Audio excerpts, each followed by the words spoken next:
From 2019 to 2023, 11,088 of them were recovered by the ATF. 11,000 switches? Being recovered in 2023 That's just the ones they caught? Here's a list of cities where most of them were found, although these are not included in the places where the cells were found. CIA dropped switches off in the hood like crack in the 80s and kicked their feet up on their desk and had a field day. And he continued to traffic these switches before... They let the man out who was selling the switches. There you go. Before finally getting rid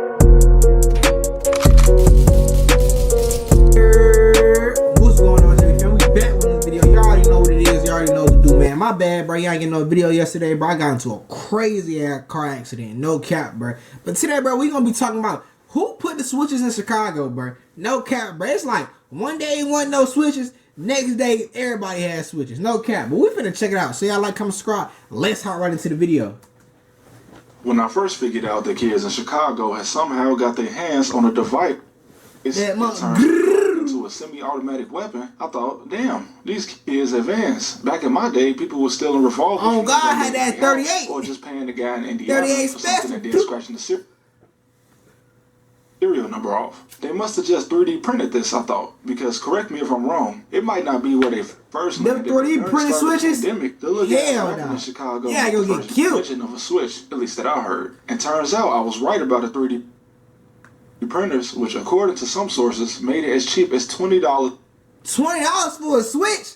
That's why the 14-year-olds got them. 3D printers were of course just duplicating something that already existed. The metal ones. The Autoseer, which is what it's actually called, was created by a man who now says he regrets making this technology. No, he doesn't. They did that shit on purpose. All the deaths he keeps reading about. But bro, okay, brother. What did you? This is an attachment you put on a pistol. It's not a hunting rifle. What did you think was going to happen? You thought only the military was going to have it? Now, the first official appearance of the switch was a man from Argentina selling them in the U.S. as well as many other things. But this was way back in 2002. Oh, they were still nowhere as popular as they are now. And it just makes me think about when I see those cartel videos and wonder how the cartels get their hands on this military equipment. Like they have standard issue equipment, custom bulletproof vests, and armor vehicles.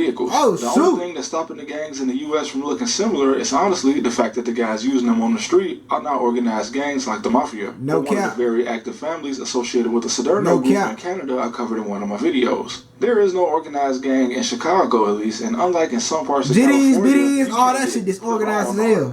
They took the top boys out, shit over with. I don't think you can in New York either. I never forget visiting some of my suburban family and my auntie asking me how I avoided getting recruited by gangs, but well, at least where I'm from, there's no such thing. So you can leave a gang. I remember being a kid and I used to always see on TV that you can only leave a gang in one or two ways. Oh God, they gotta jump you out or they gotta kill you out. Nah, man. Unless you get backdoored, of course. Anyway, speaking of California, a gang in Fresno was one of the first in this last decade to get caught using the switch. And it was such a crazy attack that they actually caught a RICO from it by the FBI, the ATF, and Homeland Security. Whoa! Them boys got hit by the FBI, ATF, and Homeland.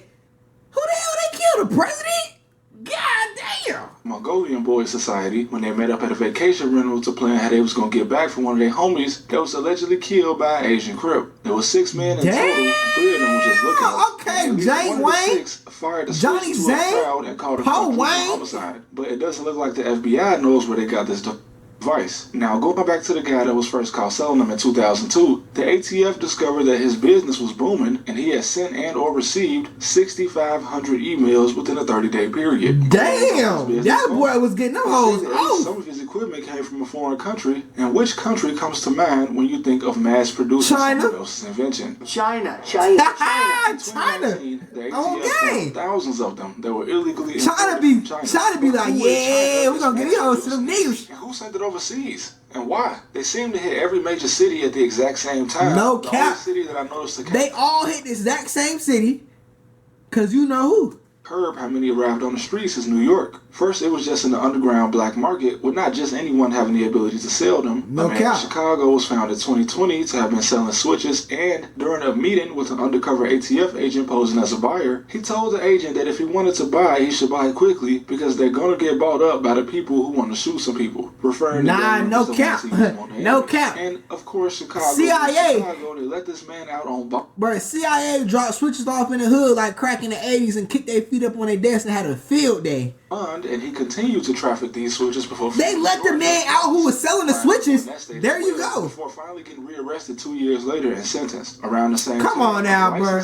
Let's be for real. Was caught selling them under the table, and a man in Topeka, Kansas got indicted for importing them at a price of $19 a piece. $19 a switch? From Chicago and the one in Miami, there was no mention of who the supplier was. And that's when the 3D printers came into play and pretty much made it impossible to find the original source. The only lead we really have before the printers was China. But it's not like there's some freedom of information request we can get from the Chinese government, so we have to do our own homework on this one. No, God, no. Zane Wayne not playing. On sites like AliExpress, Wish, and even Amazon under fake names, of which I will be showing none of you, so that I in no way promote anybody looking for these things. Please, for the love of God, don't. So I'm just playing. Legitimate and illegitimate. I don't use switches. Hands on these products and selling them until they end up on the streets in the hand of teenagers. From 2019 to 2023, 11,088 of them were recovered by the 11,000 switches? Being recovered in 2023. That's just the ones they caught? A list of cities where most of them were found, although these are not included in the places where the sellers were found, as it doesn't include Miami, Kansas, or the other man that was found in West Virginia to be 3D printing them. Now, I don't always like to get into conspiracy theories, and I definitely don't want to get on the bad side of any foreign country, but all signs seem to point to China. In Chicago, I grew up hearing the old heads say that the government dropped off crates full of weapons in the hood, and even had contacts in the hood that distributed them to everybody. And I must admit that how armed some of the kids are today, it's hard for me to believe that it's all just coming from some guys in Indiana. Although Indiana being the closest open carry state to Chicago, this has been the source of at least some of them. But nah, when I was a teenager like 10 years ago, it was extremely easy to get anything, like ammunition on GTA. And the way it looks today, it ain't nothing to get a gun. Printers did not help though. Why was this ever a thing that could be sold to the public? When I was in college, I once listened to some kid out in the country tell me how he would create a booby trap for a home invader just out of things he had lying around his house. What, in the home alone? To legally purchase a 3D printer. But I'm not here to debate whether the Chinese government is responsible for this. I want to know how these things got in Chicago, because likely that'll be the same answer as how they got into every other city as well. No cap. Now, the man from 2002 has to be the best lead, and he was never actually arrested by federal authorities in the U.S. Wait, An informant told the ATF that this guy was selling these things on the internet to people in the United States all the way back in 2002. But one problem, he was in Argentina, and after rounding up several items that he sold to people in the United States, the U.S. sent over a request for his extradition to face charges, but Argentina said no. And using the information they got from the United States, they just arrested him and charged him in Argentina. Now, in 2018, his lawyer even sent over a request to the United States to just toss out his case, since it was obvious that they weren't ever going to get their hands on him. And this request also helped me put a name and a face to this mysterious man,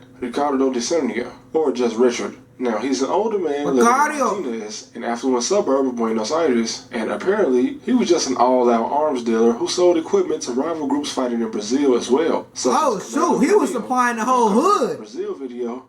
And Primero Comando de Capital, who I also covered in my Brazil video. And he was supplying the whole country. These two groups are, I seriously suggest you check it out. And even though the U.S. refused to throw out his case, they still have been unable to extradite him. But it appears that sometime in 2019, his home in Argentina was raided and he was once again arrested for smuggling. But it's unclear what his punishment was, since his case from 2003, he only spent a year in jail and he was never actually even prosecuted. And that's because it was proven that the Argentine court that charged him had not complied with the Criminal Code of Procedure. But as of right before the pandemic, he was charged in Argentina with trafficking 2,743 weapons. Now the ATF learned about him less than 10 years after the creator of the Switch had it patented. And it's possible that Ricardo or some associate of his stole the design or just had their own design to begin with. But that still doesn't explain how it got to China. But China being the birthplace of gunpowder, they could have just had their own design as well. Oh, bro, they created guns in China. Easily culminated in the device being found in the streets of Chicago. Because once something like this makes its way into the United States, that shit over with. After it's mass produced, that shit finna spread like COVID. Product to be used by the public, albeit illegally.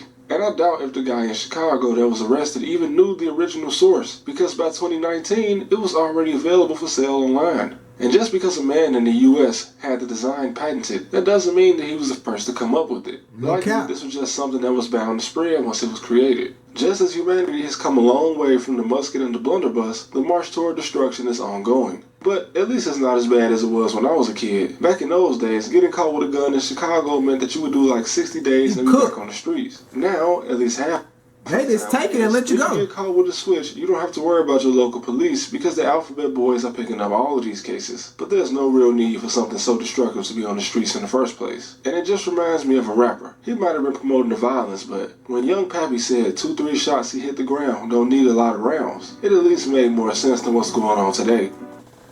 Man, but that's about the end of the video, bro. I ain't gonna lie, bro.